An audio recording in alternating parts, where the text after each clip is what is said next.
முடியும்? அ அவன் கியூட்டா இருக்கான்னா, நீ பாரு. நீ என்ஜாய் பண்ணு. இல்ல உனக்கு வேற ஏதாவது பண்ணணும்னு தோணுச்சுன்னா பண்ணி தொல. அது உன் பிரச்சனை. இத ஒரு ஒரு முக்கியமான நியூஸா எடுத்து, இந்த நியூஸ் மீடியாஸ் போடுற கேவலங்கட்டத்தனமும், இவனுங்க பண்றதும் எப்படி தெரியுமா இருக்கு? டேய் நீங்க உண்மையாலுமே இங்க மக்களுக்காக நீங்க பாலிடிக்ஸ்குள்ளார வந்தீங்களா?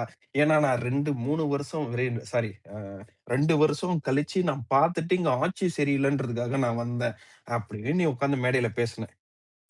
அது மட்டும் இல்லாம, இங்க மத்த மத்த இஷ்யூஸ் நடந்தப்போ, நீ வச்சது தான் இந்த ஸ்டேட்மெண்ட். உள்ளார நான் சொல்லணும்னா, முதல்வர் இந்த மாரியான இதுக்கு வந்து டைரக்ட்டா இறங்கி போணும் அப்டின்னா, நான் வந்து அத ஏத்துக்க மாட்டேன். ரீசன் என்னன்னா, இந்த மாரியான பிரச்சனைகள் இருந்துட்டு தான் இருக்கும். அப்ப இந்த எல்லா இடத்துக்கும் சிஎம் போறது வந்து முக்கியமா? இல்ல அந்த துறை சார்ந்தோ, இல்ல அங்க இருக்கக்கூடிய அந்த அத்தாரிட்டீஸ் போறது சரியான்னு கேட்டா, அத்தாரிட்டீஸ் போய் பார்க்கிறது தான் சரி. முதல்வர் இந்த மாரி எல்லா இடத்துக்கும் முடியாதுன்று நானும் ஆதரிச்சு பேசினவன் தான். நான் இப்பயும் அந்த ஸ்டாண்ட்ல தான் இருக்கேன். ஆனா நீ கேள்வி கேட்டல்ல.